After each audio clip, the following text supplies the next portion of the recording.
Igitondo cyiza kuri mwese mukomeje kubana natwe ni ku itariki ya gatatu ukwezi kwa munani umwaka w'ibihumbi bibiri na makumyabiri. Reka nkomeze kubifuriza kugira umunsi mwiza, mukomeze kugira igitondo cyiza, muhahe muronke, mukomeze kunogerwa na gahunda zacu mu makuru, ibiganiro tugenda tugutegurira umunsi ku munsi gatanu kuri gatanu. Reka rero mbaye yambo abari mu karere k'ibiyaga bigari ku mugabane wa Afurika ndetse n'ahandi hose hagiye hatandukanye, mwese reka nkomeze kubifuriza kugira ibihe byiza ndetse no gukomeza kugira umunsi mwiza. Ikindi kandi reka nkwibutse ko ushobora kuba wajya munsi y'iyo video yawe ni hepfo gato mu ruhande rw'iburyo ugakora kuri subscribe ndetse ukananyeganyeza akazogera kugira ngo ujye uwa mbere mu kuba wabona ayo makuru yose mu gihe tumaze gutegura inkuru ndetse no kuzitunganya mu buryo bugezweho kandi bunogeye ijisho. Tujye kwerekeza mu karere ka Gakenke. Hano mu karere ka Gakenke haravugwa inkuru y'abaturage rero bagera kuri 4. Aba baturage bakaba bakurikiranyweho icyaha cyo kwica umusirikare w'igihugu cy'u Rwanda bakamuhisha mu musarani utagikoreshwa nk'uko aya makuru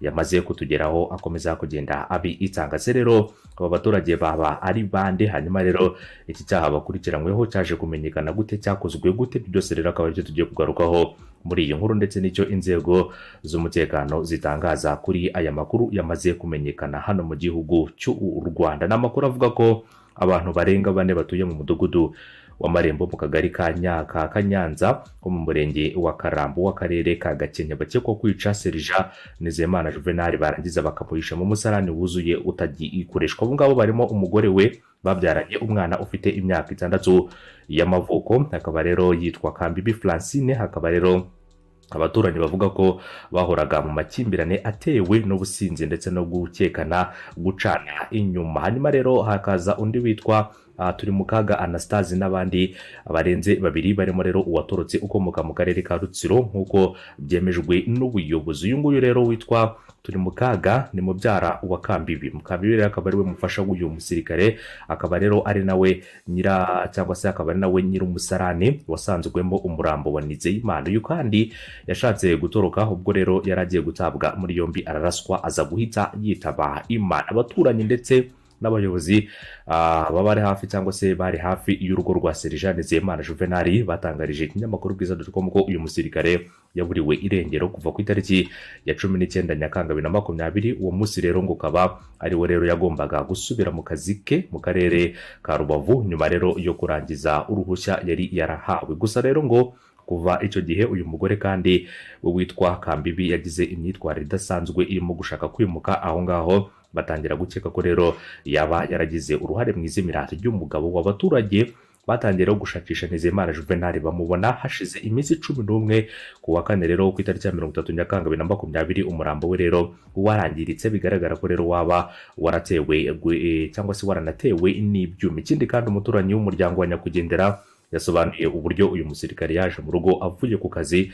Umuturage rero akaba yagize ati yaraje ageze mu giturage iwacu baratongana, inzego z'ubuyobozi mu mudugudu zirabaganiriza basa n'abacururutse. Hanyuma rero hashize nk'iminsi igera kuri 2 ntitwamubona, tugira ngo rero yagize cyangwa se yasubiye mu kazi. Duhugira rero muri ibyo ngibyo ko ashobora kuba yaragiye mu kazi, ubwo inyuma yaho rero twumva ngo mu kazi ntabwo yigeze agera. Uyu nguyu rero akaba yavuze ko ngubwo yagendaga yumvishe ngo rero habonetse umurambo ku muturanyi we hafi aho ngaho, hari wese rero yari yaruzuye. Ubwo ngubwo nibwo bahise basubiza amaso inyuma, cyane cyane bibuka ko uwo musirikare ashobora kuba yarishwe n'abo ngabo bakamushyira muri uwo musarani. Umwe mu bayobozi rero bari hafi y'uyu muryango yatangarije ikinyamakuru ko rero uyu musirikare yishwe nabi, ariko rero byagaragaye nyuma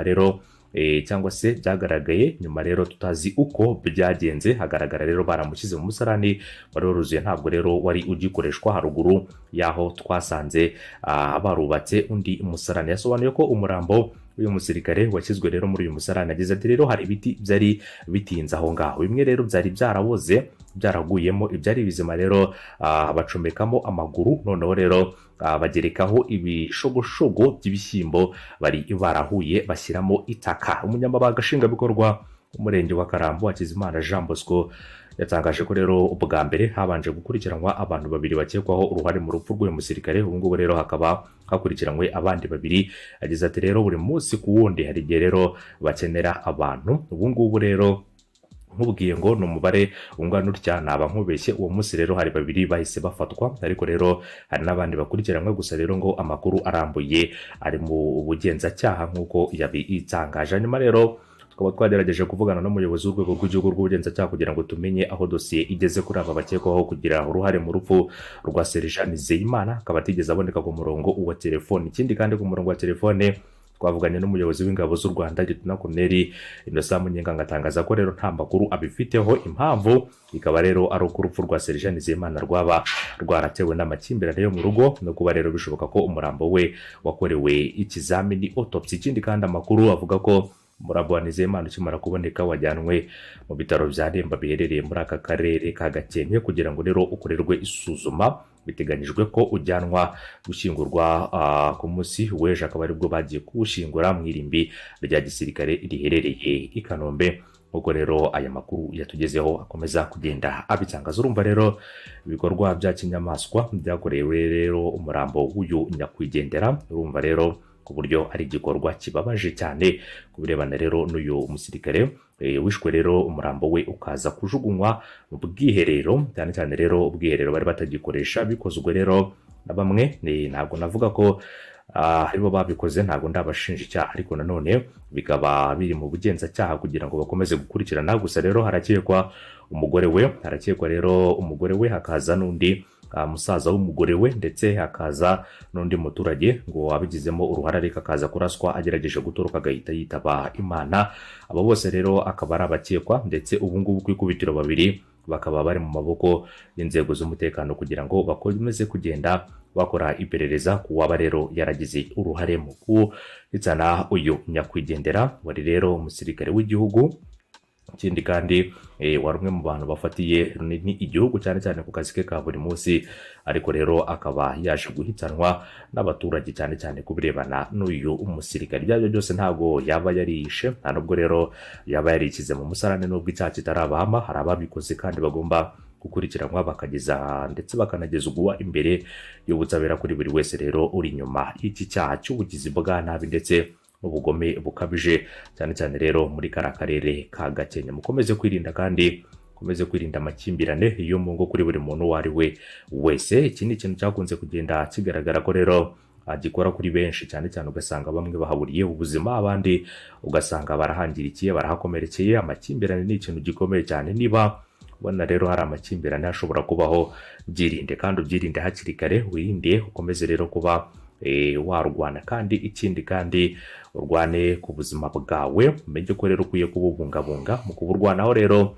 namba nakugira nuko mbere na mbere ushobora kubanza gutekereza icyo wakora niba ubona hari ibibazo nk'ibyo ngibyo rero bikugarije, cyangwa se hari ibibazo nk'ibyo ngibyo bitagenda neza mu rugo iwawe. Mbere yo gutekereza ibindi byose ukabanza gutekereza ko rero ibyo ngibyo ukwiye kubanza kubikemura no kwitwararika muri ibyo bibazo byose, kubera ko bimwe mu bishobora kuba byaguteza amakimbirane kandi bikaba byanakuviramo ikintu gikomeye cyane. Ibintu byose bitangira genda gake gake, bigatangira ubona byoroheje, ariko rero hari aho bigera bigakomera, ukabona ko bya bintu bikomeye cyane, kandi buri wese akabona ko akwiye kuba yaba rero cyangwa se ataba inzirakarengane muri ibyo bikorwa byose. Ugahitamo rero ugaca inzira yawe, cyangwa se ugahitamo kuba rero bakwitabaza inzego z'ubuyobozi kugira ngo rero arizo zibafasha mu gukemura ibyo bibazo byanyu bya buri munsi bigenda bigaragara. Reka rero tumwifurize iruhuko ridashira ku birebana n'uyu nyakwigendera witabye Imana. Ikindi kandi ubwo n'abakoze icyaha twizera neza ko rero inzego z'ubuyobozi, inzego z'umutekano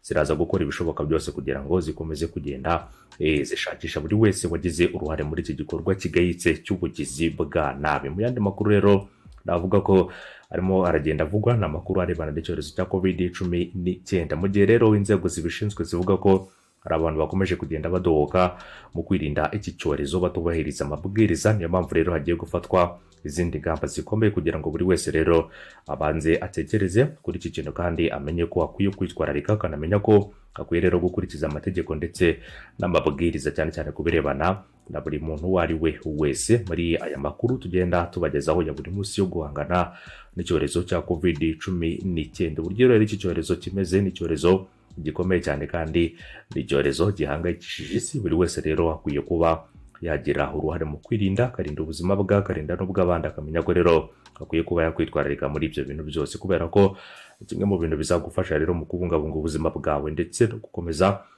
kwitwararika muri byose. Ikindi kandi ukamenya ko ukwiye kuba wakurikiza ayo mategeko n'amabwiriza, kuko abarenga ku mabwiriza urabizi ko bafatirwa ibihano, urabizi ko rero bacibwa amande. Nawe rero nakwifuriza kuba yacibwa ayo mande, nta n'uwo nakwifuriza kuba yafatirwa ibihano. Ikiruta byose rero ni uko ukwiye gukurikiza ibyo byose, kandi ukamenya ko ukwiye kuba rero wakurikira ayo mategeko nk'uko yashyizweho, kandi abayashyizeho bakaba barayashyizeho babizi neza ko ari amategeko afitiye abaturarwanda ndetse n'igihugu muri rusange akamaro kuri buri muntu uwo ari we wese. Umunsi mwiza, biba byiza kuri mwese, mukomeze kugubwa neza. Bye bye, inkuru zacu nakagaruka. Umunsi mwiza wo muherereye hose.